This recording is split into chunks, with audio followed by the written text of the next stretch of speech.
ado, I am going to turn the meeting over to Rosa Quarry, who I met through the Agenda 21 Yahoo group and the national group. And I reached out to her, and she's local, and I loved her website. I loved what she had to say, and I just have to say that it was funny because I said, will you come speak to our group? And she said, yeah, I'll come speak. And we had emailed back and forth and this and that. And I said, after she said yes, I got to tell her I'm a Tea Party leader. You know? I hope she'll still like me, you know? So I emailed her and I said, you know, I just don't want you to, you know, run away or whatever. I'm the leader of the East Bay Tea Party. I still want you to speak. I hope that's okay. And she emailed me back and said, you know, she laughed and she said, you know, can I? Yeah, sure. She said, well, you know, I'm a Democrat, I'm a lesbian, and I'm, what else did you tell me? I don't know, I wasn't expecting that, but that's okay. No problem. I was actually planning to out myself tonight, so it's okay. So anyway, she told me a few things, and she said that, you know, it's funny that you say that because the Tea Party is one of the few places that has embraced me. And so I felt really, you know, humbled by that. And it's true, you know. I mean, the Tea Party does not get involved with social issues, you know. And that to me is something that is a personal choices. Oh, she's pro-choice too. And that's the thing, is it's not about that, you know, and that really, I'm glad that she's here because I really wanted to reach out to her, and I think that's what we need to do, is we all need to lockstep, reach out to each other, and form that bond, and I need to shut up, I know. I'm okay, there we go. But I'm so glad she's here because we need you to teach us what to do. Good, I hope I can help.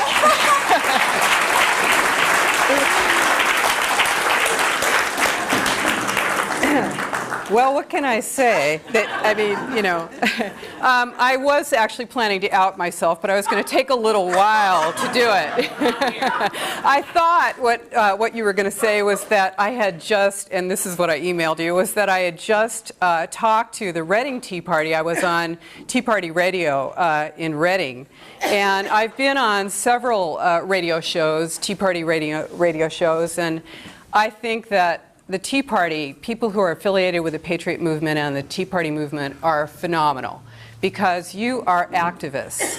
And this is what we want. This is, you know, Thoreau said it best. He said, on the duty of civil disobedience. Right? This is our duty.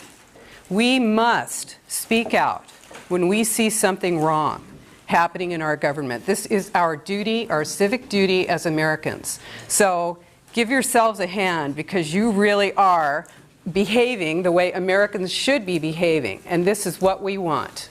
And it's not a left-right issue, what I'm going to be talking about tonight. I do think that we can get split, we can get separated, although my group, I do have, actually, I just started the Post-Sustainability Institute, and then I have a website called Democrats Against UN Agenda 21.com. And every once in a while I get emails from people who get kind of pissy with me, and they say, don't you know that you're a lesbian, and you know, what are you talking about Agenda 21 for? Don't you know that you're, you know, absolutely right up the alley of Agenda 21, and you know. And I say, hey, you know what? This isn't a left-right issue. I am trying to appeal to people on the left. I am a liberal. I was a registered Democrat for my entire voting life. And now I can't say that I've seen anyone that I would want to vote for, Republican or Democrat. Unless you're talking about Agenda 21 and getting down to the nitty-gritty with me, I don't see why I should support you. So I just want to start out by saying that on my way here, I was making some copies. You got copies of my flyers on your table, and one of them, so it was a long line. Man, I'm in a copy place, and we're waiting like 20 minutes, and the guy behind me says, you know, this is an outrage, because all the small companies, all the small businesses are gone. we're stuck here in a copy place waiting in line for 25 minutes, right? And I said, well, that's the American way now, isn't it? And he said, it's a bunch of communism. And I thought, So I said, well, maybe you'd like to read my flyer. So I hand him the flyer. So he's reading it. And it's the one that says, notice this city is a member of ICLEI, International Council on Local Environmental Initiatives, right? And when you get down to the bottom, it says ICLEI is using greenhouse gas emissions goals to control where and how you live and what you eat and what your kids learn and what laws are going to be passed. And under the cover of environmental concern, your personal rights are being restricted, right? And anyway, and at the very bottom it says Democrats against UN Agenda 21. So the guy's reading it, and there's a girl standing behind him, a young woman, and she's looking over his shoulder. So he says, hey, why don't you read this? So she takes it, and she reads it, and she gets down to the bottom. And of course, my heart's, I'm usually when I'm talking, when I hand out my flyers or whatever, I'm usually dropping them on porches. I'm not standing there waiting to hear. So I thought, I hope this is going to go okay.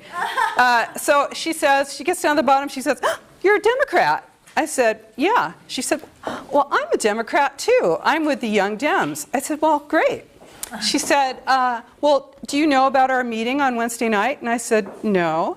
And she said, well, I'm going to take your flyer and I'm going to put it up in our office because I know everybody's going to want to see it. And I'm thinking, you do that? Because I live in Sonoma County, which is like I don't even call them Democrats. It's a progressive movement that, to me, it does not reflect the true democratic values, okay?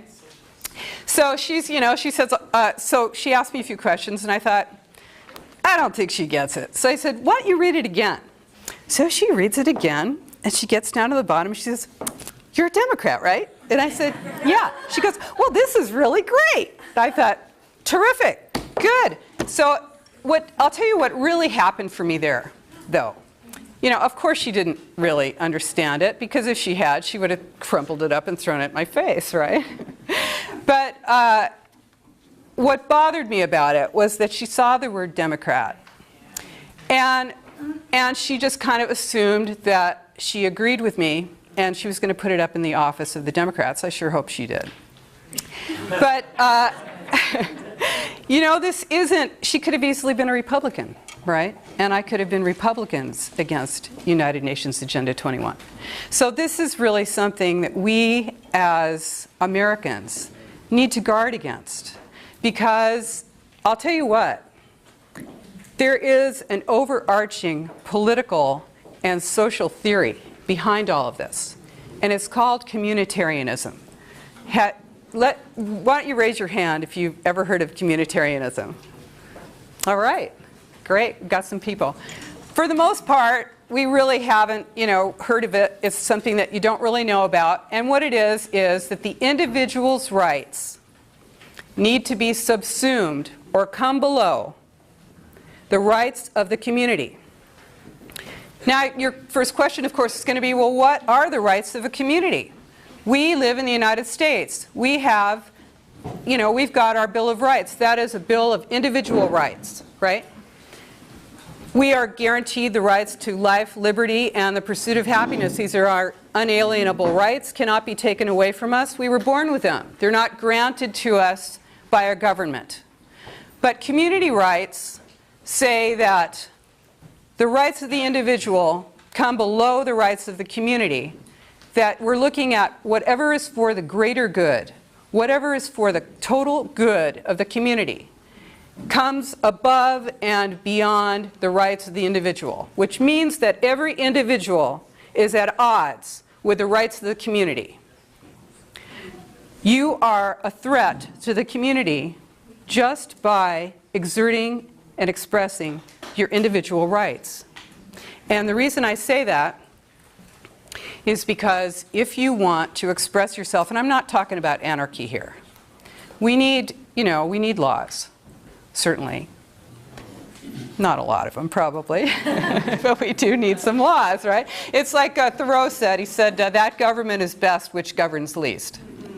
And of course, he was an incredibly crotchety individualist and marched to his own drummer. And that's great. That's what we are, isn't it, as Americans? I mean, isn't that really what sets us apart in our minds from other nations? Which, you know, we have to just get real here and say that we are just people. We're all people across the world, and everyone has, you know, those basic emotions.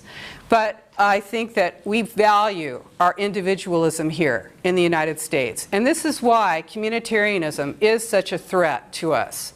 So when you look at it, I've got what I think is a great example of how to think about it.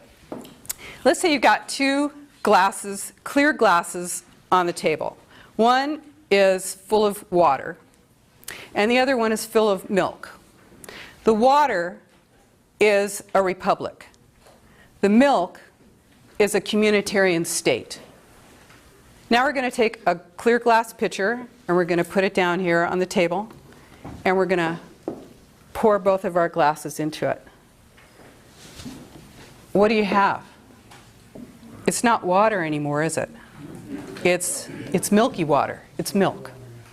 And this is what happens when you subsume the rights of the individual into the rights of the community. You lose. You lose your rights as an individual. So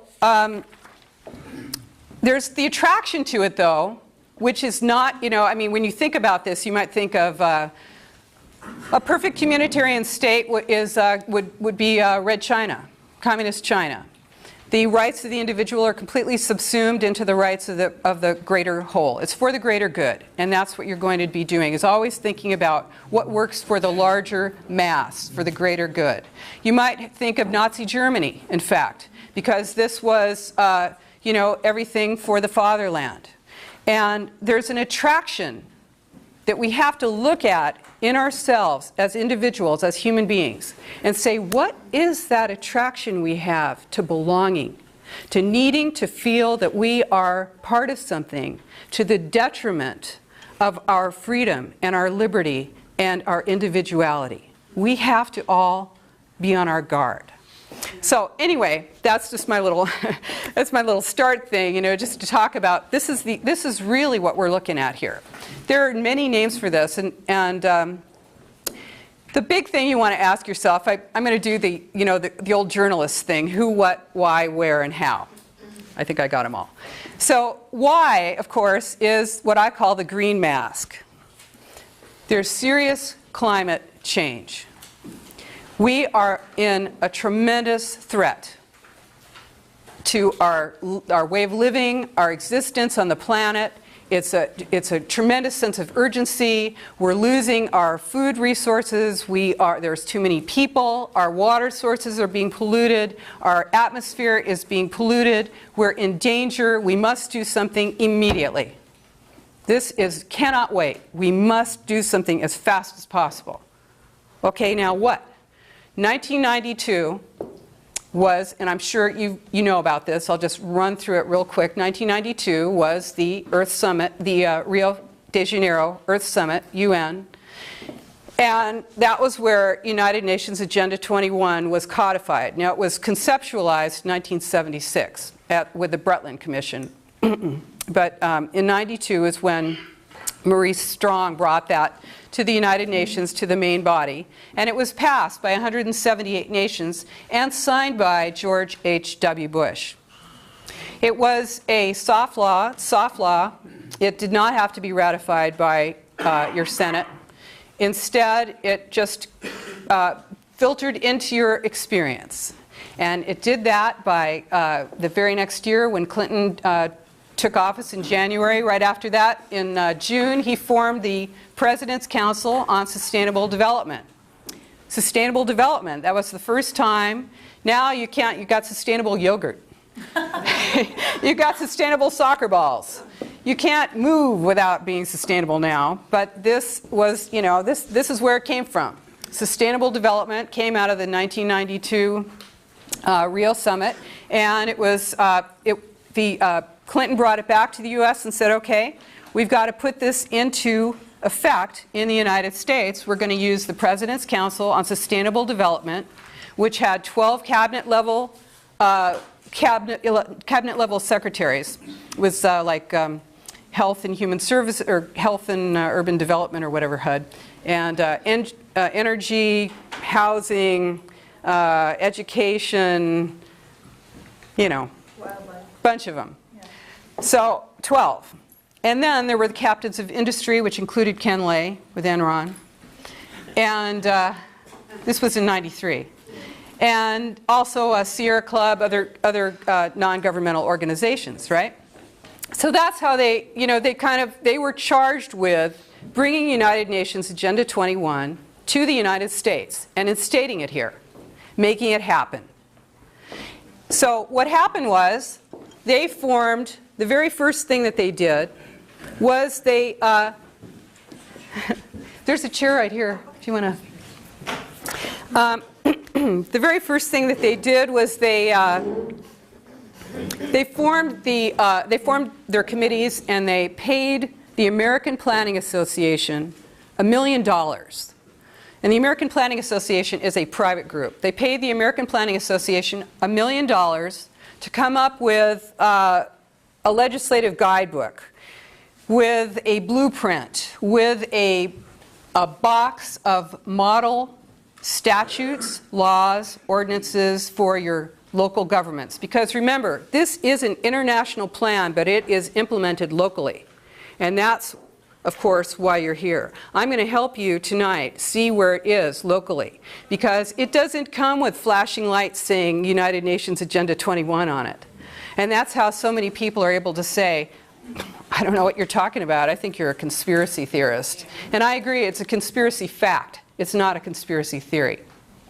So they gave the Planning Association $1 million, and they said, hey, come up with something for us. We need to get this into every community in the United States. We need to get it into all the universities. We need to get it into all the colleges. We need to have people who are ready to do some new kind of planning. Because what we want to do is reduce greenhouse gases, and the most bang for your buck on greenhouse gases is transportation. And since you can't get transportation out to the hinterlands, you can't get it out to the suburbs, you can't get it out to the rural areas, we want people to come to the transportation. That's the idea. Okay, this is what it's all about. One Bay Area, that's what it's all about. It's all over the nation, okay? So what did they do? APA came up with Growing Smart, a legislative guidebook, model statutes for planning and for the management of change. So, growing smart, smart growth. That's where smart growth comes from. The other thing they came up with was Sustainable America, the new consensus. Okay? Put these two things together, you're going to get Delphi'd in a One Bay Area meeting. So, the new consensus, first of all, I love this. You outed me, what can I say? I'm a feminist, I'm an old feminist. I came out of a feminist tradition. Yes, I'm a lesbian, and I'm proud of it. Pro-choice have done a lot of national work, marched in a lot of demonstrations, and done a lot of national work. And this is one of the first things that I've gotten involved in that's local. And it's because it is important to focus locally right now. And so consensus, now if you look at your dictionary and you look at the word consensus, you're going to find that consensus is like what the old lesbians used to do, which is you get a room full of people like this and you fight it out for like 10 or 15 hours until everybody comes to something that they can agree on. That's consensus. Everyone is heard, everyone has an opportunity to speak. You got a premise out there, and everybody talks it out until you finally come up with something that everybody agrees with. But I have to say that Sustainable America, the new consensus, is the new speak. We got a whole new definition of consensus out of that. We didn't have to pay. What's the new consensus? It's neutralizing your enemies. It's neutralizing the opposition. It's maligning you. It's shutting you down. It's stopping you from speaking. It is making sure that you do not have a voice. This is your nation. This is the new consensus. Came right out of the President's Council on Sustainable Development in 1993. Okay? So that we got the what, we got the why. Now we're going to do the where. And we know where. It's right here in River City. ICLEI. ICLEI is the, or excuse me, it was, it is, but it was. It is the International Council on Local Environmental Initiatives. But since I guess they don't want you to know it's international anymore because we're kind of waking up here in the United States, it's now in the US, ICLEI meaning nothing, just those letters, Local Governments for Sustainability. Local Governments for Sustainability. Now, ICLEI is a non-governmental organization. And what that means is, and you know, they have special status at the UN. You don't need 3 clicks, I'll tell you. You need 1 click, okay?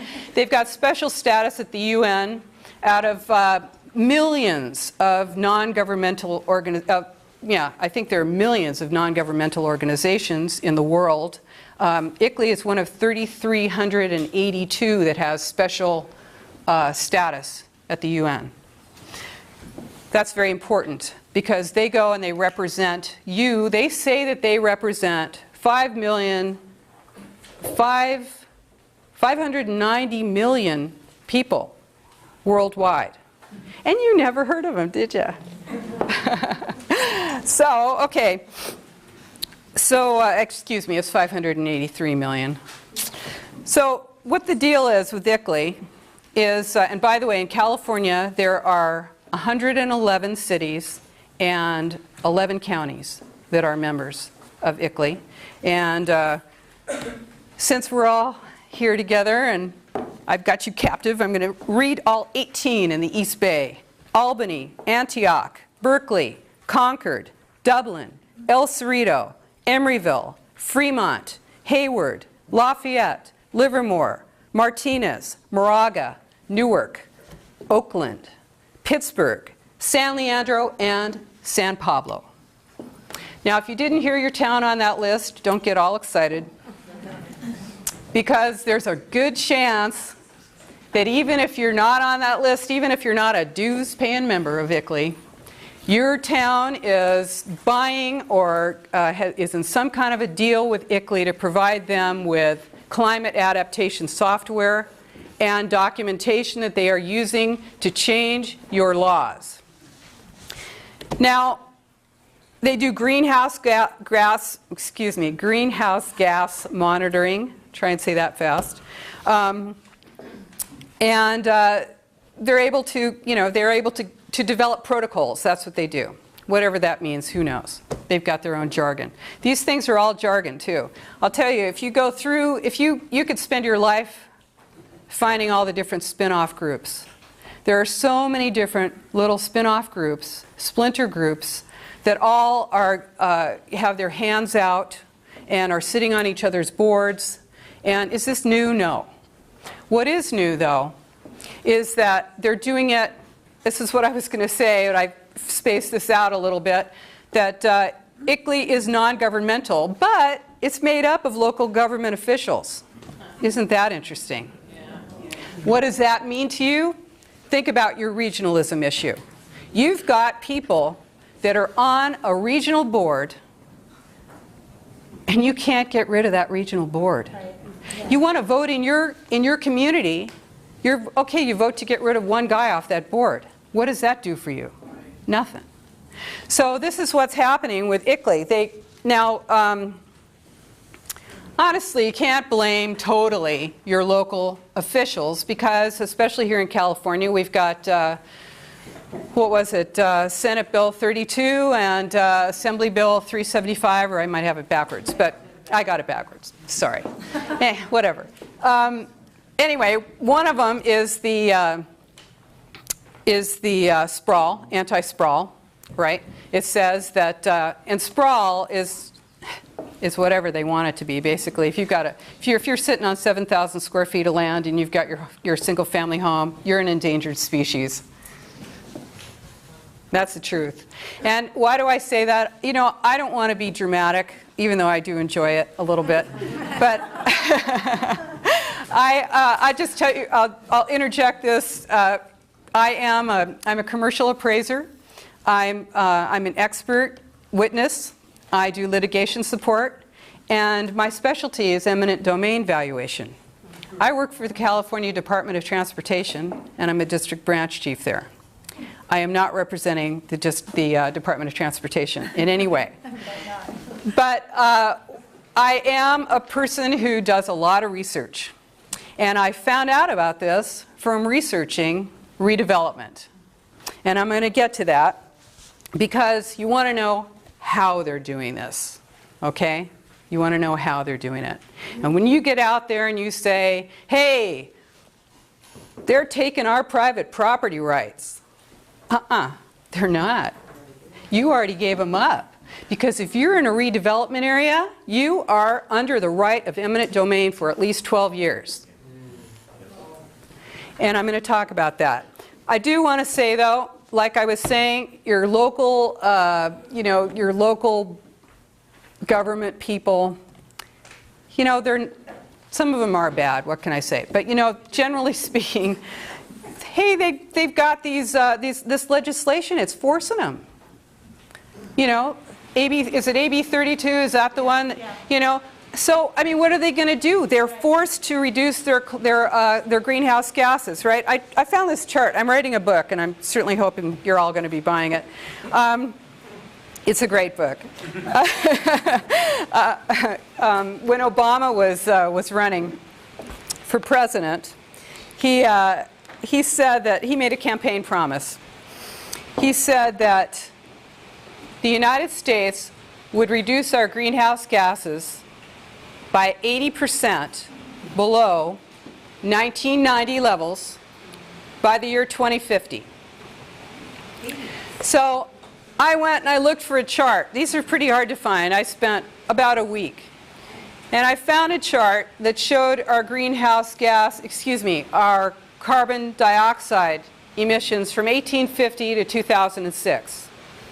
And predictably, it starts over here in 1850 and it's like this. Then around 1945, it starts to go way up. So I looked at 1990, being a math person. I looked at 1990 and I took my 80% off of 1990, and what year? What year do you think we got to? No. All right. No. I mean, come on. Anyway, no, it was bad though. It's 1934. That's pretty bad. Now, that's by 2050. But they are saying by 2020, some communities have committed to reducing our greenhouse gases by 25% by 2020, 25% below 1990. That puts you in 1970. Okay, so that's why they want to move you into the center of town. They want you out of your car. They're going to jack the price of gasoline up. They're going to make sure that your energy costs are high. If you live in Sonoma County, we have 1,380 miles of county roads.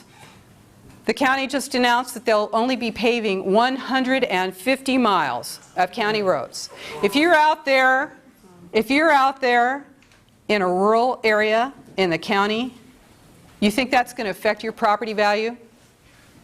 You think that's going to affect getting to your property is going to affect using your property? And that's aside from all the other things that they're putting on your, all the other restrictions, and that's the how. Okay? Now with communitarianism, the ends justify the means. The ends justify the means. If that's not the scariest thing you've ever heard, I don't know what is. That scares me quite a bit. Consensus, right? You said you agreed. You went to that One Bay Area thing and you voted with your clicker. Didn't ya? Okay, you were there. Now I'll tell you what happens in those meetings. They don't really report on what happens in those meetings. I know you're so surprised. They say we had 150 people at that meeting. It was real successful. We had a lot of people turn out for that meeting. We really did our job. We had outreach. They need the illusion of buy-in from the community. This is very important because you can't say you had consensus unless you get the people there and then you say you had buy-in. Because what? There's no choices. You choose, forget about it. You don't get to choose none of the above. You don't get to choose, hey, take your dog and pony show and get the heck out of our town. That's not up there. You don't get that one. You know, I raised a little ruckus in mine. You know, and the thing is, you have to ask yourself, okay, I give you a little hint there. How are they doing it? How are they doing it? How the heck are they doing it? They rewrote the planning books, right? You know that. By 2002, every single planning department in the entire United States and every university and every college had a copy of Growing Smart, a legislative guidebook, and that's what they're using. They are using model legislation, model ordinances, model statutes, and you are seeing the results in the middle of your town with that mixed-use stuff. Ground floor, empty retail, 2 stories of bankrupt, residential on top of that, right? You betcha. Now, here I am, I'm an appraiser. What do I do for a living? I tell the Department of Transportation how much to pay you when they're putting a freeway through half of your shopping center, and you're going to lose half your shopping center and half your parking. How much did they pay? Well, they're going to ask me. And the way that I know is I'm going to do a lot of research. And I'm going to find out. And I'm going to give the people of the state of California and the property owner the very best deal there possibly is, because the law says that under eminent domain you pay the highest price the market would pay. And that is my charge, and that is what I do.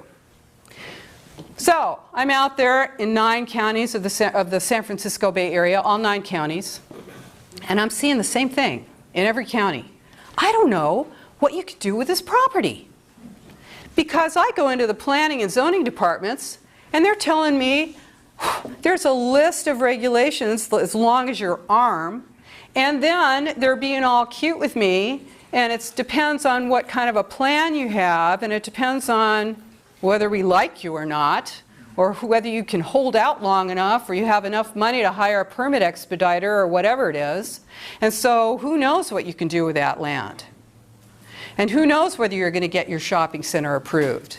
And who knows whether you're going to have to give half of your land away in mitigation for open space before you're allowed to build your shopping center, or your office building, or your subdivision, or whatever it is that you thought you could do with your land when you put your money down there and you bought that property.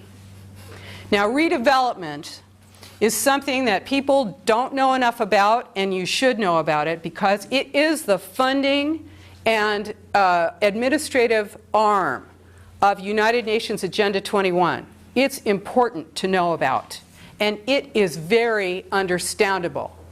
Now, you will be told that it's just too hard for your pretty little head to understand. And we're just not going to, just take our word for it, it's blighted. Okay? When they talk about blight, blight's another jargon term. It's a legal term. It's under your health and safety code. It means that this area is so incredibly physically and economically depressed that no one would consider investing any money here unless they were given financial subsidies and incentives by your local government. Now, where's that money going to come from? The property taxes from that area. They're going to freeze them at the year that they call it blighted, and for the next 30 years, all the money, all the property taxes above that base year go into the pocket of the redevelopment agency. That's right. This is a fight I've been in now for 6 years. We sued the city of Santa Rosa to stop the Gateways redevelopment project, and we lost. But we stopped that project for 3 years, and the economy cranked, and now that project is dead.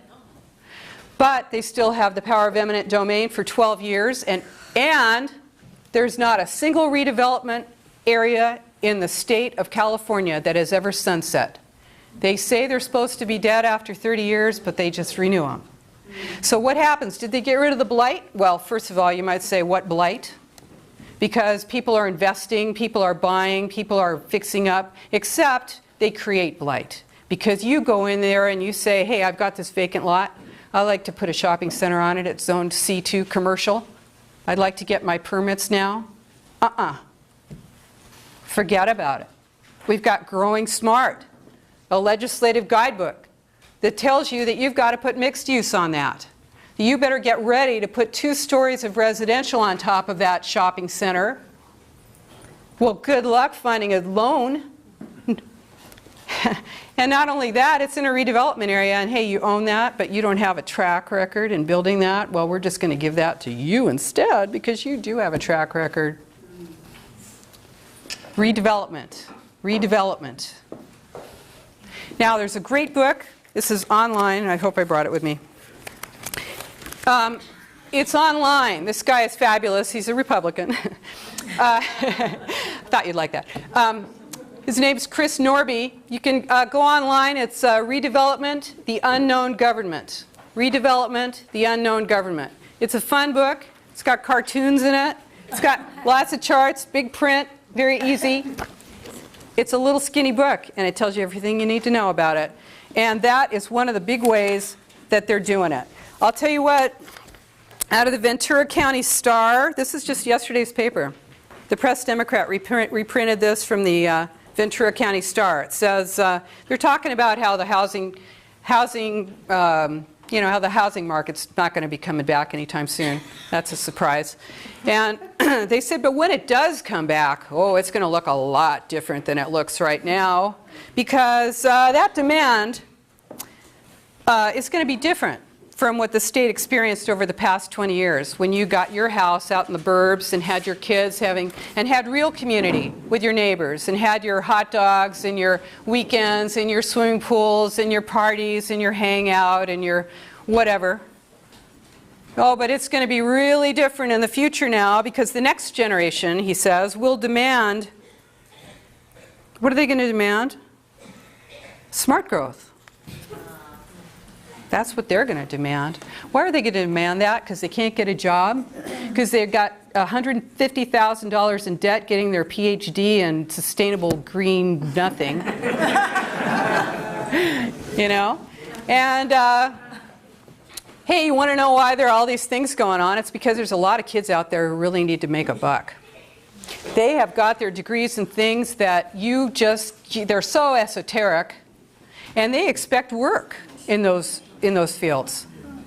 And this ball is going, right? Okay, so you've got, would you mind if I just like keep going, or, because I am going to take questions. Am I running on too long? No, go ahead, you got it, go. Okay, thank you. I do want to hear your question, if you wouldn't mind. We're going to have plenty of time for questions. Yeah, anyway, okay, so they're using redevelopment. Now, redevelopment funding funds a lot of United Nations Agenda 21 because it is a land use and transportation plan, right? Primarily, it's a land use and transportation plan. So the money comes from somewhere. It comes from your property taxes, your property tax dollars, and they take your property through eminent domain. They've got 12 years. Sometimes they renew. There's one that just renewed in Petaluma. They're out to like 30 years of eminent domain. How are you going to plan your business? You're going to plan your business. You're going to go to the bank and say, hey, I want to get a bunch of money here to buy my trade fixtures, whatever. Oh, right. You're really going to put a big investment into that property when you have no idea if some guy is going to come along a little later and say, you know what, I think this would be a really terrific spot for my business. So what do? This is great. I told you, It doesn't come with flashing lights, and it doesn't say Agenda 21 on it. What does it say on it? A lot of times it says your neighborhood association. It says your local neighborhood association. Your created fake neighborhood association with your shill on it who is working with the city, and the city needs buy-in. This is a whole, this is like, you've never seen so many people giving their input to a government before as you have now, right? They've got to see you buying in. They want consensus. It's the illusion. It's the Delphi technique, which was developed by the Rand Corporation to, in fact, get people to accept the concept of general plans. General plans are what's below your zoning. If your zoning doesn't match up with the general plan, I don't care what you're zoned. It's out the window. It's the general plan that decides what's going to happen on your property. And I can't go into it all here, but when you get my book, it's all in there. But anyway, that's how they do it. They will change the general plan, so your zoning has to come into compliance with it. That will dictate what needs to be on the property. If you're in a single-family home and you want to add on a mother-in-law unit, you can find out when you go down there, they're going to say, hey, you know what? You can't add on 1 unit. You've got to add on 2 units. You're in multi-family residential housing now. That's your new zone. And we're not going to let you just put a unit in your garage. You've got to put in 2 units. And you know what? You don't have enough parking. So you're not putting in that unit. That's how it works, okay? And they use your neighborhood association for buy-in. The neighborhood association goes down there to the city council meeting and beats a drum and says, yeah, yeah, yeah, we love it. And meanwhile, you didn't know about it, weren't told about it, had no idea what was going on. And they have all the rhetoric, don't they? I mean, who wouldn't want to be progressive? Green? I love green. Green, smart? Come on. Who doesn't want to be smart, right? Smart, vibrant. I'm walkable and bikeable. Consensus. These are great words, aren't they? Boy, I mean, you just got to really give them credit. And you know what? You don't have to give them credit. They took the credit because they hired some really top-notch public relations people. This is the biggest public relations scam in the history of the world. Yes, it is. Yes, it is. And you know it. You know it, because they didn't ask you about it. And when they pretended to ask you about it and you choose One Bay Area, or whatever else they wanted to call it, your general plan, your redevelopment plan that they invited you down, come on down. We're going to have 18,000 meetings. And you missed the one where we decided to do it the way you don't want us to do it. Oh, you weren't there. Oh, you must have been on the couch, exhausted from all the meetings you went to that week. Because you can't keep up with it. There's no way to keep up with it. So, and what's the ultimate thing? Is the EU, the European Union, and then ultimately globalism. That's it. That's, where's it going? I mean, you don't have to be a total genius to figure it out. It's where it's going is where it's going. It's going to get you off your land if you're on a rural piece of property. What does that mean? Where's your food going to come from? I'd love to talk about food sheds, but we don't have time. But I'll just tell you that we're out of luck. It's going to be bad.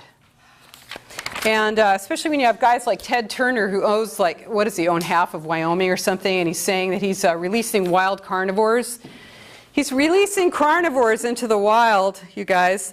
I have people who read my websites from all over the world, and I had this one woman contact me from Canada, and she said, those gray wolves that they're releasing in the northern part of the United States, those they whelp 8 pups, and the local wolves only whelp 2. So they're going to overrun those poor little local wolves, and it only takes 2 of those wolves to bring down a horse or an elk. So is this sustainable, or is that the green mask? I'm going to move on to the who, because this gets better. Of course, it's the federal. It's coming from the feds, and it's coming from the feds to the states. We're talking about mandates. From the feds to the states, down to the local, right down to your neighborhood association, right down to your small boards and commissions, right down to your school board. It's all over. It's right here. And there's a lot of people involved in this. And there's a lot of money in this, by the way. There's a lot of money in this. Oh, I do have to tell you guys are going to be the very first people to hear this. Today, I reported Valerie Brown, who is the supervisor in the 1st District in Sonoma County, who also sits on the National Board of ICLEI. And I guess in 2009, she voted to give ICLEI a $83,000 contract to monitor greenhouse gases for Sonoma County. And I don't know, there's just got to be something wrong with that. So I reported her to the Fair Political Practices Commission today, and in 14 days we'll know whether they're going to take that up as an investigation or not.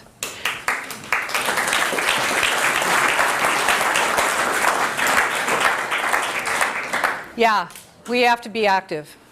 And I'll tell you that you know, there's all kinds of different plans with the flashing lights. There's asset-based community development. Asset-based community development. That's where people go around from your church, from your school, from your neighborhood association, from your whatever group, with a questionnaire about 11 pages long. And they say, hey, I'm your neighbor. And we've got this questionnaire. It's about volunteering and communicating and being cool and part of the community. And we'd like to know if you have, you know, whatever skills you have. We would like to know all your skills. I mean, the thing's 11 pages long. It goes into, do you know how to change a baby's diaper? Have you ever put a baby to bed? Have you ever woken a baby up? Have you ever had a baby halfway between waking and sleeping? So it is a very detailed 11-page questionnaire, asset-based community development, came out of the University of Chicago. Oh. And not only that, what's the matter? You don't like Chicago? And the guy who developed it, there's two guys, Jody Kritzman and John Knightson or something. I'm getting their names wrong, but one of them signed Obama's application to law school. Anyway, that's a program, and it basically, hey, I can tell right now that you are people who like to volunteer. And I want to thank you for that. I think that's a very important thing. I am not saying there's something wrong with volunteering. What I am saying is that volunteering is being used to separate the sheep from the goats. They want to know who's willing to do work for nothing, who's willing to just be a lockstep, do good, good German, follow orders, not make trouble, and they want to know who you are. And if you're not like that, they want to know you too. And they want to go inside your house, and they're going to probably look at your bookcase, and they're going to look around, they're going to see what you got going there. Who's in your house with you? Are you a lesbian? And, oh, actually, being lesbian's cool now, I forgot. But anyway. Okay, so they're going to give you loyalty points. Loyalty points. They're going to give you a card. You're going to get a card. You probably already have a card. If you have a kid in school, you got a Community Smart Card? Got one of those? Community Smart Card. You take it to your grocery store and they say, hey, you want some of your money from your grocery bill to go to your nonprofit? Here you go, nonprofit. How much do you know about your nonprofits? Probably not much. I got a surprise for you. The Lung Association, the California Lung Association, has an advocacy arm. They go and they advocate for smart growth. You'd be surprised. You know what? I love the internet. Yes, they may be spying on us, and probably they are. Of course they are. What am I saying? Certainly they are. But it's so easy to do your research now. I used to have to actually go down to the assessor's office and look through those big books and see if a sale had happened. Now it's all on the internet. I just love it. You can do so much work just sitting there, which is bad though, because you're not looking around at what's going on outside when you're just sitting there. But anyway, okay, outcome-based education. Outcome-based education. What's that? It means that you are being taught to a test. Why? It's not about what's on that test, it's about you. Making sure that you are going to obey orders. You are going to do what they tell you to do. You are going to learn what they tell you to learn. You are not going to ask questions. You are going to be consensusized. There you go. Okay? You're going to be part of this outcome-based education, which is all about your behavior, how you're being socialized. You know, I don't like this. I don't know about you. I was kind of a radical. I didn't say the pledge until recently. Now I go to all these meetings, I say the pledge, and I always have to laugh. I really do, because, you know, for years, Vietnam War years and everything, I never said the pledge. Are you kidding me? Now I always say the pledge. I say the Pledge of Allegiance. I feel my allegiance to my country. Even in the God part? No, I don't say that. No, that got added in the 1950s. I do not say that, and I don't think it's important to say that. I believe in separation of church and state. I think it's very important. So, you know, okay, who did this? Who has done this kind of forced volunteering? Oh, excuse me, I forgot to say, this is the most important thing, and I just love this. Mandatory volunteering. What part of that don't you get? Mandatory volunteering. You gotta love it, don't you? Really. The Germans had a block warden. This was the lowest rung of the German hierarchy, very lowest rung. These guys, mostly were men, they were in your community. They had charge of about 40 or 60 houses. They knew everything that was going on. They knew who was in there with you, what you were doing, what your political thoughts were, what your attitudes were. That was their charge. They were right at the base. This is coming back. I am not being dramatic, purposely. It's coming back. And you're gonna, if you're not paying attention, and you're not really clued into it, you're going to think it's a good thing. You have to watch it, okay? Now, it's not nationality based. It's got nothing to do with that. So when I say good German, let's just hope we don't mean good American. It's got nothing to do with it. Certainly, there are some, you know, social, you know, maybe people might be more socialized to accept something. I don't say that's not the case. You know, after years and years of oppression, the Chinese people, you know, I'm surprised they can get up in the morning. I don't even know how they function at all. After the Gang of Four, good grief. How can you survive? I suffered a struggle meeting in Sonoma County. This happens here. It's happening here now. Hey. They've got something in Sonoma County, I'm sure it's everywhere else, the Neighborhood Alliance, where they get, you know, it's not enough just to have your neighborhood association. No, those shills, those people who are artificial neighborhood people come together as a body, and then they go to your council and say, we want smart growth. We want to see Main Street transformed. We don't want 4 lanes of traffic going through our town. We want it to be 2 with a median, 1 way each way. Well, you own a business on that street? Oh, well, too bad. And not only that, but we're going to take you for eminent domain because we really want to see a building built to the edge of the sidewalk, ground floor retail, which will always be vacant, or how many coffee shops can you have in a block, right? With 2 stories of residential above, no private space. You want to fight with your partner? You want to be a lesbian? You want to play your saxophone? You want to smoke? You want to smoke inside your apartment? You got a fat kid? Oh, you're in deep trouble now. Obesity. That's serious. That's going to be real serious. I'm not making this up, or am I? Isn't that a drag? I sure wish I was. It'd be fun. You know, they had to pay script writers for this stuff. I'm from Venice Beach, right? You know, you could just hear them clicking away on their typewriters going, I wonder if they'll buy this. So, New York Times financial columnist Gretchen Morgenson, she's great. She just wrote a book. I listened to her on National Public Radio, because I'm a liberal. And she was talking about how the financial collapse is, you know, it's just incomprehensible how this could possibly have happened, because it doesn't seem like they did everything they possibly could to make it happen. And she says, you know, homes for everybody. This is, hey, what's wrong with this? It's the American dream, man. It's apple pie. How could you be against that? And how could you be against green? How could you be against that? It just sounds so good, doesn't it? The whole thing? It really does. Hey, I'm an environmentalist. We recycle. My partner built a whole house out of scrap wood, an entire house. You know, it's not that we think that there aren't issues that need to be addressed as Americans. It's by any means necessary that we don't want in our country. There is no room for that in the United States. No room for that. Now, what she said was, it's not the idea, it's the execution that was disastrous. And I say that was the intent. That was the intent.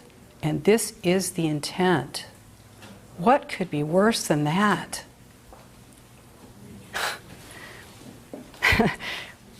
You know, what could be worse than that, huh? It's a whole life plan. It's your economy, your ecology, social equity. Those are the three prongs. Economy, ecology, social equity. What else is there? It's a land use plan, energy, transportation, housing, food production, health, education. Is there anything that I left out? This is it. It limits your choices. It silences your voice. No free movement. You're going to lose your vehicle. You're going to have to go wherever it is they tell you to go. I don't know if you caught this, but it was just in the paper that I can't remember who it was, what senator said that, hey, they're worried about Amtrak. They want a no train list, no ride list for train. What does that mean? That means that if they have a no ride list for a train, like they have a no fly list, pretty soon they're going to have a no bus ride, and then you're going to have your papers, please. Yeah. You're not going to be leaving the house without your ID, ever.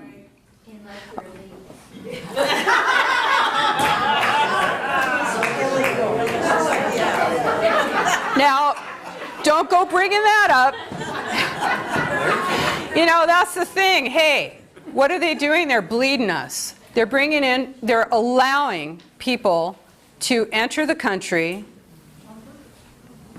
and they're not controlling. Now, if they're worried about, I'll tell you, I'll just, throw this little tidbit in. The Sierra Club had a big fight, big struggle about 20, 25 years ago, big one. Because the old guys in their lederhosen, those cool old guys that just were into taking a hike, those guys said, hey, how are we going to regulate our population? How are we going to regulate our environmental issues if we can't regulate our border? Those guys got the boot. They didn't last. All right? No more anonymity. No more privacy. You're going to lose that. You're going to homeowners association in a condo, residents association. There you go, right? You want those guys telling you what you can do, what you can't do, watching you, knocking on your door. Excuse me, it sounds like you guys aren't getting along. But in the last movie, or one of the movies, he's like grooving on France. France is great. Who doesn't like France? France is great. But if you move into an apartment in France, you better get your butt down to the cops and register, because they want to know where you live. If you move, they want to know. They want to know where you moved to. Okay? We're going to have to register. All right. Now, here's the good part. What can you do? What are we going to do? There's a lot you can do. There's a real lot. You are doing it right now. You're doing a lot right now. You can really feel good. You're in this room. Not that I'm the greatest. There's a lot of people out there who talk about this. I'm very glad, and I really very much appreciate that you have invited me to talk to you, with you. But there's a lot of information out there. There's no heroes. Don't look for a hero. Don't look for somebody to come and fix this, because it's not going to happen. You better look in the mirror and take it on. And I know that you have, because that's why you're here. So that is that's terrific. I'm very pleased to be in this room with you. I just want to say, I'll just throw this one in too. Yeah, my group is Democrats Against UNAgenda21.com, and I'm also the Post-Sustainability Institute with other people. But the reason it's Democrats Against UN Agenda 21 is not because I'm like Democrats good, Republicans bad, or anything like that. It's that people on the left, people who are liberal,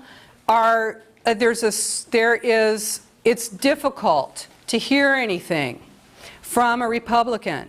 We have suffered a lot. We went through a very tough time during the Bush years. It was painful. Now I say we, I'm telling you right now, I'm not voting for a Democrat or a Republican or an independent or anything if they're not talking about UN Agenda 21 and what they're going to do about it. That does not matter to me. If you're not going to own up and be honest about sustainable development, I'm just not going to vote for you. Well, big deal, you say. Who cares if I vote? But the thing is that we need to get this information out to people, to make them aware. And we need to, do you get a local paper? Get your local paper. It's a rag, yeah, it's a rag, but it's your local paper. If you get the Cron, you get the New York Times, great. But read your local paper. When they talk about neighborhood revitalization, redevelopment, bike lanes, conservation easements, smart meters, smart growth, neighborhood surveillance, all kinds. Hey, I've got one thing in here, I can't find it, but anyway, the county of Sonoma is cutting their budget. They're cutting, well, guess what? They're cutting $550,000 out of the community policing unit. You never heard of the community policing unit. I know you didn't. Community-oriented policing is community-oriented policing. It is finding out who in the community is not behaving the way that they should and going and dealing with that. Now, right now, it's sort of gangs, but it's spreading out. It's knock and talk. It's weed and seed. This is what they use. You've got a planning commission, you've got your local boards, go down there. Familiarize yourself with who's getting messed over by your community. Give them your card. Give them my card. Give them a flyer. These flyers are not just for you, they're for you to make copies of. Go out there and make some copies. You can make 100 copies for $6. You can put them on, I'll tell you what, flyering, we have stopped some big plans, big projects. We put out 7,000 flyers and stopped one of the biggest programs that was going to happen in Sonoma County. Now it's not happening. They'll probably bring it back, but it's been dead for a couple of years. We stopped the green retrofit, mandatory retrofit program in Sonoma County with 7,000 flyers, 10 people. You can do it. Flyers are incredible. You don't stand there and jabber with people. You hand them the flyer and you move on, or you put it on porches early in the morning. Don't do it at night. You're going to get shot. Do it early in the morning and put those flyers out there, and if somebody wants to talk to you, you say, you know what, I don't have time right now, but contact the, if flyers got the email, it got the address on it, check that out, whatever, and keep going. They will stall you. That's what I do when they come and knock on my door. Hi, I'm with Sonoma County Community Action, and I'm here to discuss your green blah, blah, blah. I go, come on in, let me see if I can waste 3 hours of your day and not get you going on to 200 other houses, okay? Yeah, we all have to have our fun. There's groups out there in your community, you don't know who's in them. You don't know who's running them. Your lung association, did you have any idea they have an advocacy wing? Like I said. If you're giving money to a nonprofit, find out who's running it. Do your research. It's on the internet. People love to talk about themselves now. Of course I'm the same as everybody else. But, and everyone likes to talk about me too. If you, in fact, the Press Democrat put an absolutely miserable attack piece about me in the newspaper with my photo, which you used actually, and and just character assassinated me, totally. Now it's a good thing that I didn't let that stop me, but this is a dirty war. It's a real fight. So you can use your group. You can get out there, you can flyer, you can make newsletters. Kay and I, you know, just a few of us, we put out these newsletters, many newsletters over a period of years. You can have a movie night. You get I don't know how you feel about Alex Jones. If you don't like him, there's others. Watch it yourself first and see what you think. And then host a movie night. Get somebody with a big screen TV and invite people over, and, you know, pretty soon you'll have a good crowd. You'll double your crowd. You'll double your people. Listen to your opponents. Listen to what they have to say. Does it make sense? We don't want sprawl. Oh yeah? Well, what about vertical sprawl? Because that's what you're building. You're building vertical sprawl. You're building high density development, crammed together. You've got sewer lines that are not adequate. You have to tear up the streets. You're going to use eminent domain for that. And then once you got the street torn up, well, you might as well take everything on both sides of the street too, right? Because you're in a redevelopment area. So you got your vertical sprawl, you've got your trunk lines for your sewer and your water lines, you've got all that waste concentrated in a single area. You've got people spying on you, on each other, right? You've got your schools packed to the gills, but you're not supposed to have kids, I forgot. So, but you got those schools that are packed with kids. Teachers can't handle it. You've got the out there, you've got your rural schools that are going to close. They're actually demolishing whole suburbs and cities because they can't get the services out to them because there's no money now. And I'll tell you what, it's a good thing there's no money right now, because you have a chance. You've got a chance to get up and running, and you're doing a great job of it. You are doing a great job. Because now there is no money for these plants. What they do, they just cut $550,000 of your tax money from that community-oriented policing unit that you didn't even know existed. Think you're going to miss it? So anyway, okay. All right. Community media. I'm almost at the end here. Community media. You've got great colleges around here. You've got or whatever, I don't know. You've got excuse me, you've got colleges around here. You've got I'm sure you have community media centers, right? Where you can go in there and you can learn how to, you know, make a TV show if you want to. They'll teach you how to hold a camera and whatever. You have somebody who's making great videos for you now. But all of you can do it too. You can go out there, you know, make a man on the street video. Excuse me, have you heard of ICLEI? Excuse me, did you know that we're paying $83,000 to ICLEI?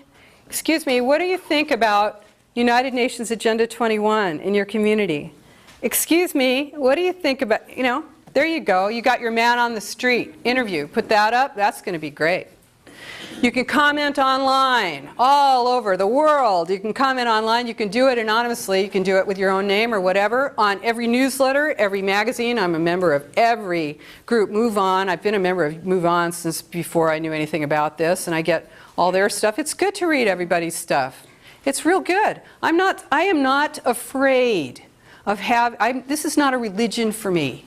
I'm not afraid my beliefs are going to be shaken. I am open. I am open. I will listen to everything. I want to know. And you know, I subscribe to The Nation online. I don't give them any money. And I go on there and I comment. Boy, I put it out there. I'm out there often. I say, hey, excuse me, but you've just got this thing about, I could just go on all night, and I'm not going to. But anyway, you know, you just go on there and you tell them what you think. And give the website. Give my website. It's great. Ask elected officials. You know, I know you do that. Go down there at your 3 minutes. And by the way, your 3 minutes on your public comments, 3 minutes. You get 3 minutes public comments, city council meeting, and other meetings. You can go down there, talk about anything. You can sing a song or whatever you feel like doing. And they know it, too. And so what do they do now? They are not broadcasting that on public media anymore. A lot of communities have stopped broadcasting on public media your public comments. They say, we don't have to give them a platform. Well, yeah, you don't, huh? They say, well, if they want to hear those people, they can come down and listen to them. Well, this is what's happening. You are being censored. You're being censored. So, okay, fine. Go down there and comment on every other thing that they're talking about, because I guarantee you that probably at least 50% of the things that are on your planning commission, in your planning commission meetings and in your city council meetings are related to Agenda 21 and ICLEI. Get in there and say something about it. Okay. So you got to get it, once you get it ICLEI out of your town, out of your county, you got to get it out of your general plan. Don't think that you have, it, you know, oh, far out, they kicked ICLEI out. Great. It is great. It's fantastic. But it's in your general plan. If you don't remove it from your general plan, if you don't get it out of your legislation, if you don't get it out of your local laws and ordinances, it doesn't matter. It's a trick. It'll be a green mask smoke screen for you if you think you got rid of it, if you manage to get ICLEI out of your community. If you don't get it out of your legislation, your ordinances, and your statutes. You've got to do that. And remember, there's no heroes, although I like to pretend that I'm kind of a hero. I want to say that the Post-Sustainability Institute was established to study the impacts of United Nations Agenda 21 and sustainable development and communitarianism, to study the impacts that they have on liberty. And we're nonpartisan, we're non-governmental, we're based in the United States, and it's our intention to provide a clearinghouse for people who need information, want information, and want to share information on United Nations alliances with non-governmental and governmental groups seeking to erect communitarianism as the dominant form of world governance. And we serve as a rallying point for those who would oppose the dismantling of liberty. Post-sustainability is the condition of environmental, political, social, and economic systems after the imposition of communitarianism. So I hope you can make it to the Behind the Green Mask conference we're going to have in August 6th. It's going to be fabulous. We're bringing Nikki Rapana, who is the world's foremost critic of communitarianism, to speak. She's our keynote speaker. She's coming from Alaska. And we're going to have Michael Shaw, who is famous. He's all over the nation talking about United Nations Agenda 21. And I'm also hoping to have my book ready. It's also called Behind the Green Mask. And it's goes into a lot of these details, as well as our personal journey to finding out about Agenda 21, which I think is pretty interesting. So I appreciate that you're here and that you're active and that you're committed to this, and I want you to know that I'm very proud to be speaking to you. So thank you.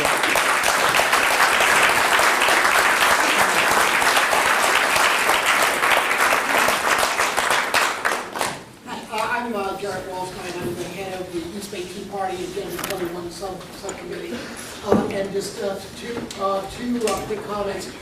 Firstly, a friend of mine just came back. Of course, this Agenda 21 is global, not just the U.S. A friend of mine just came back from a medium-sized city in China called Yanqiao, and she says all the private single-family homes are being demolished. All of the small apartment buildings, which are individually owned, are being demolished. Marketplaces that have existed there for 200 years, in cases 300 or 400 years, are all being demolished. Everyone's being forcibly moved into high-rise apartments. Of course, in China, they're not troubled by things like individual rights, so if you protest, they stick you in a labor camp or shoot you. But it's the same agenda. They do use, that's redevelopment. Yeah. Actually, they're using redevelopment, but they'll actually kidnap you out of your house if you don't want to leave. Right. It's same agenda. Yeah. So the first thing I want to do, so that's the future they've got planned for us. Second thing I want to say is that if you're interested in fighting this, please do leave your name, your email address, whatever contact information you can, and any skills you have that you like to use, whether it's writing, speaking, creating a flyer, creating a newsletter, and arranging for people to speak in high schools, whatever in any way you'd like to help, contributing funds, getting flyers printed, any way you want to help. Again, as she was saying, it's up to you to stop this, and if you want to help, you can just leave your name, with us, and we will work with you. I think you had a question. You wanted to ask me a question before? Yeah, I'm not sure if you want to go into it, but how does redevelopment get started, and who authorizes it? Who's behind it? I mean, what justifies it? How much time do I have? I'll just take a quick minute and just say that you might think of it as urban renewal and federal, but it is state. You can end redevelopment in California. It's state. You had an opportunity to vote on it with Propositions 90 and 98.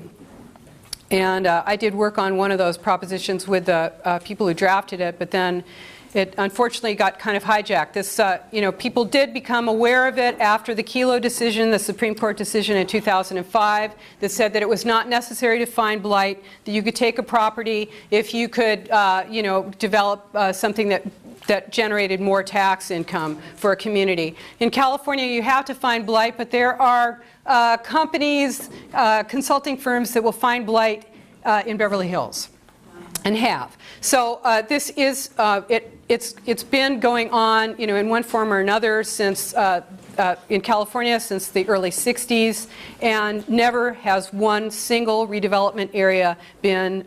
They're supposed to run for 30 years, so that would have been 1990. No, they're all still alive, and more of them all the time. Some towns, for instance, Healdsburg, nearly 80% of the town of Healdsburg is in a redevelopment area. That means none of those property taxes go to the general fund.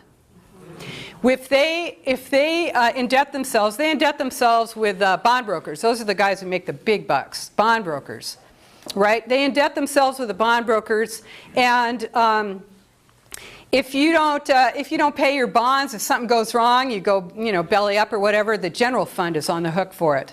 So you don't get away with anything. That's why there's no money for your police and fire, no money for your parks, no money for your hospitals, your roads, your educational system. It's going into the pocket of the redevelopment agency. You had a question in the back? Are you opposed to eminent domain? I support eminent domain, and it's a darn good thing I do because I've made my living doing it for 30 years. I support it for public use. So Public use. Ends justify the means. If you're asking me if I think that it's a good idea for a road to be built so that people can get where they need to go, I say yes, it is important that we have a transportation system that we can use. If you have a house in the middle of where a street's going to be and you say you don't want to sell it, this is why you have eminent domain, the right of the king for the good of the people, for a public use. That is public use.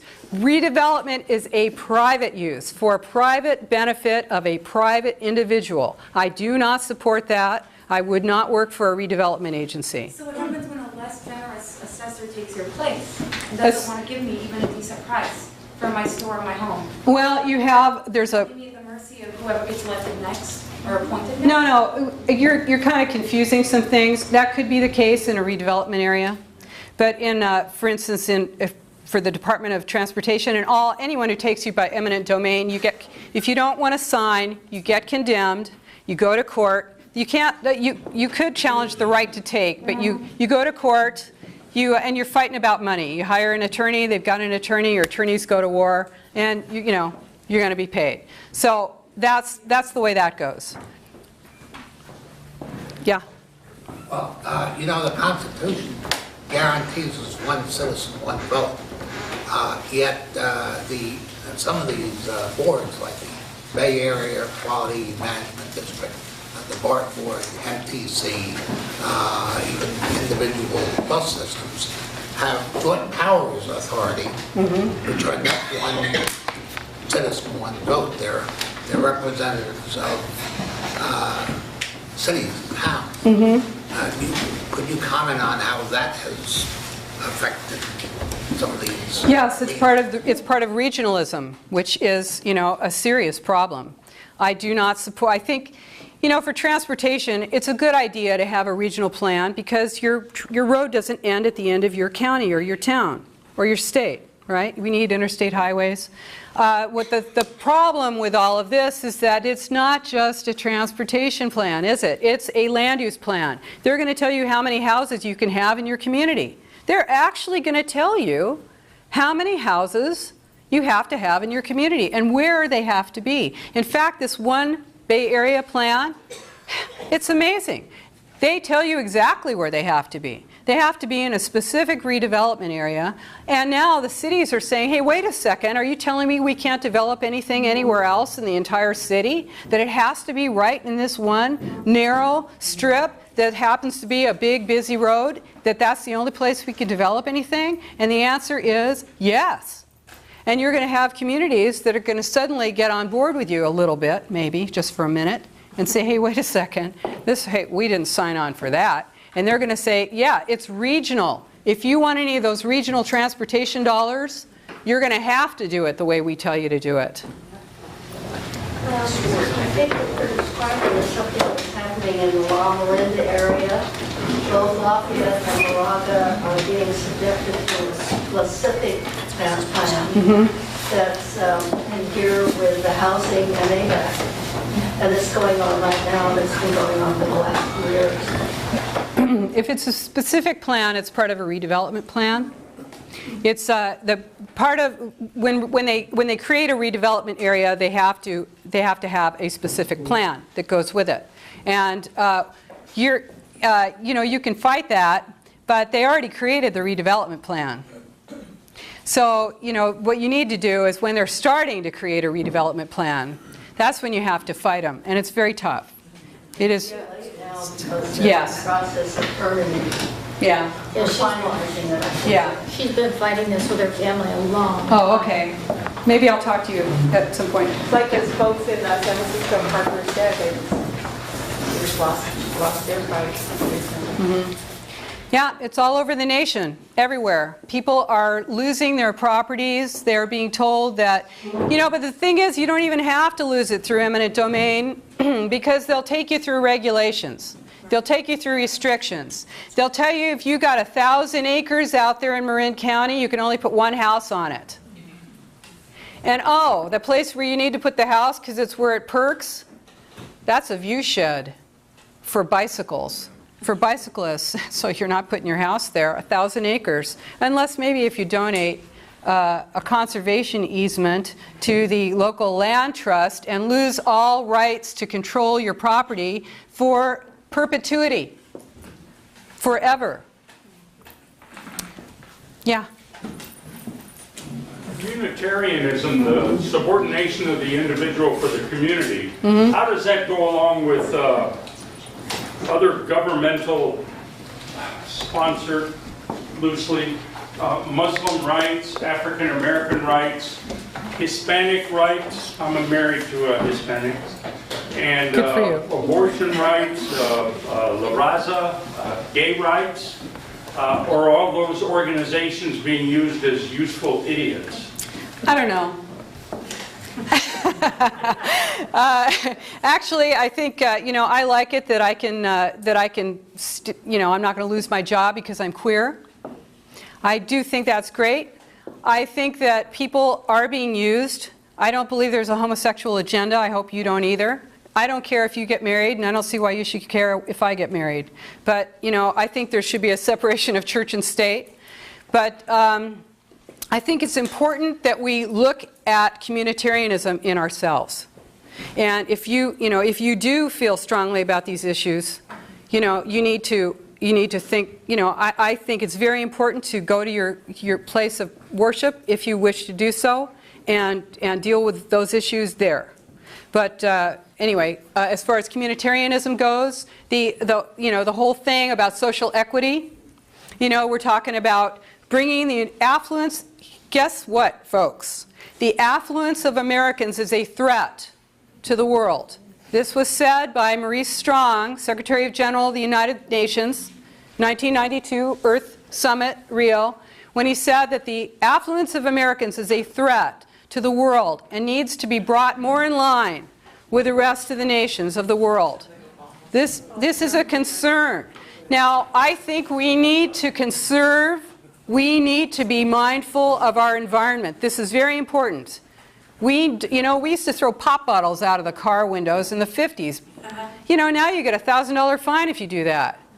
We need to be concerned about our environment and our world. We do not need to lose our rights in order to do that. And that's where we draw the line. Yeah? You talked about the funding vehicle being the redevelopment. Please comment on Governor Brown's plan to confiscate redevelopment funds as part of the budget solution. Okay, I can see from your word confiscate that... Take. Huh? Take. Take. Okay. First of all, let me just say that... do I have a minute? Or am I okay? You can let me know if I'm talking too much. But let me just say that the way it works, okay, is that you've got that base here. Say it's 2000, year 2000. Once that base year has been established, every year for the next 30 years, the increase in property taxes for 30 years, goes to the redevelopment agency. Now, where would that money go if there was no redevelopment agency? It would go to the general fund, to the state, and to the county. Okay? Those are your property taxes. Now you're talking about we want to keep our property taxes in our community. I got news for you. Unless you're the guy with a big, deep pocket in your community, that money is going to some guy. You might see some of your infrastructure get improved in your community. Well, why? It's because if that developer wanted to develop something, if it wasn't in a redevelopment area, he would pay for that upgraded trunk line. But now that you're in a redevelopment area, your city's going to pay for it. You're going to pay for a private developer. Let's just say you've got a big mall in town. You got a big mall in town and they need a new parking garage and it's going to cost 30 million bucks. Well, hey, aren't they a private property owner? I know they're acting like they're the new town hall, but you go and try and put one of these flyers out in the middle of your mall and see what happens to you. You're going to be out on your butt in about 1 minute. Okay? That's a private property owner. He wants 30 million bucks for his parking garage. Where's he going to get it from? He's going to get it from you, the redevelopment agency. It's going to give him that money. They're going to talk about the fact that it increases you're going to get more money back, your property taxes, blah, blah, blah. I'll tell you, this is great. Check this out. Redevelopment, the unknown government. This is all here. It's very enjoyable reading. It's fun. It's great. What would the effect of Governor Brown? Oh, I'm sorry. Excuse me. I spaced out. Yeah, well, it would be cool. It would be great. I think it would be fabulous. The thing is, Brown was mayor of Oakland during one of the biggest redevelopment projects in the century. Okay? A lot of it's sitting over there with Tyvek on the sides, you know. Hey, it didn't go so well. All right? Maybe Brown learned a lesson. I don't know. The redevelopment lobby is big, big business. He is, what I think is this is a manipulation. I would not hold my breath. I'm sorry, I didn't even get excited. I hope I'm wrong. You know, it'd be cool, but it's not. It does not appear to be happening. Take a few more Is it time for me to? Take a few more questions. Oh, what are we doing? Almost. You want to be my girlfriend now? I'm standing next to you. I'm standing next to you. So. I'm married.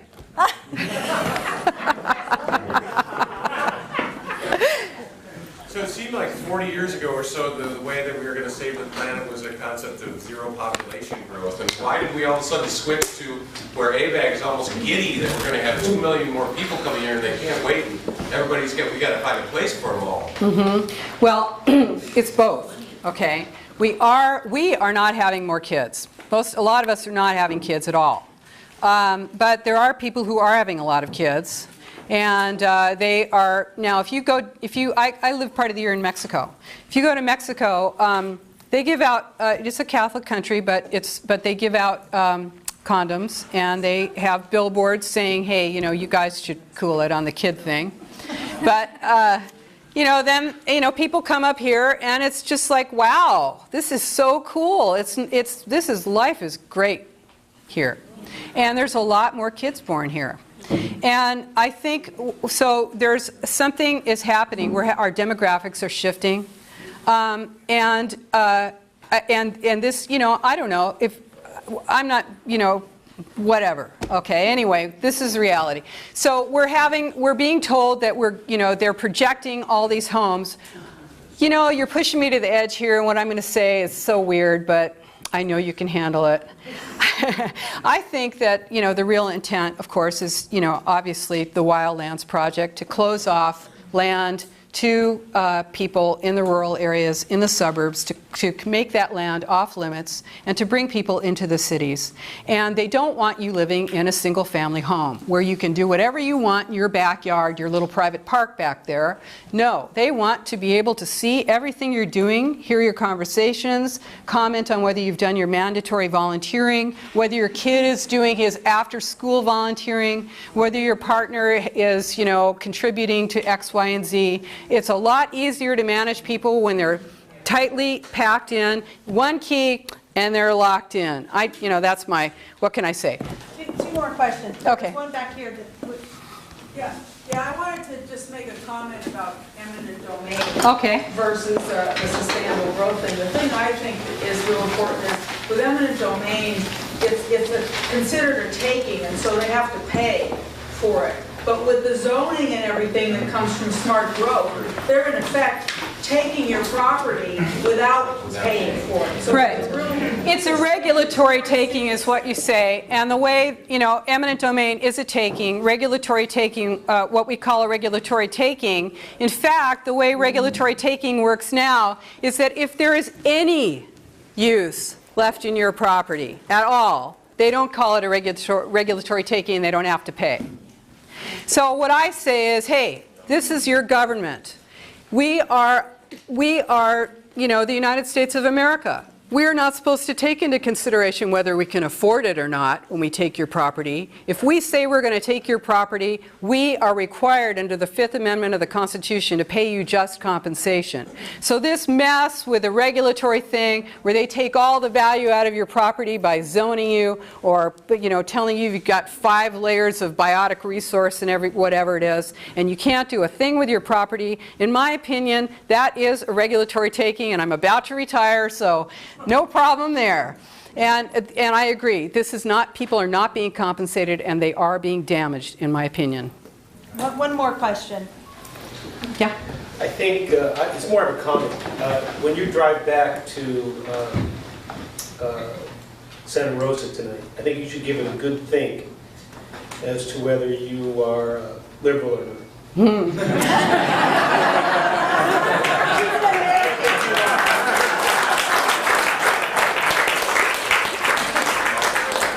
Well, you know what? I don't like to label myself except to say that I'm a feminist lesbian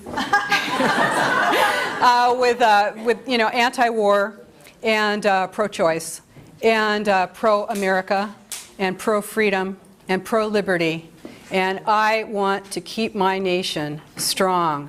I am not in favor of going and blowing up other countries and putting all that stuff into the air. I don't like taking other countries' oil or whatever. I don't support that.